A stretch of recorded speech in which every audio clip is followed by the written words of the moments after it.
TinyTask versus AutoHotkey, simple automation versus powerful scripting. Automation saves time by handling repetitive tasks, and these two both help you automate your PC, but they serve for very different needs. One focuses on simplicity, the other on powerful customization. So TinyTask is a tiny, super simple tool that records your mouse and keyboard actions, then plays them back exactly as recorded.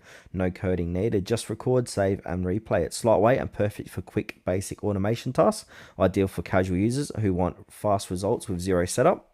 AutoHotkey is a powerful scripting language for Windows automation. It lets you create custom scripts to automate everything from keyboard shortcuts to complex workflows. While it has a learning curve, it offers unmatched flexibility, perfect for power users, developers, and system administrators who want full control over their automation. TinyTask is perfect if you want fast, easy automation by recording your actions with zero programming, and AutoHotkey is best if you're ready to learn scripting to create highly customizable and powerful automation workflows.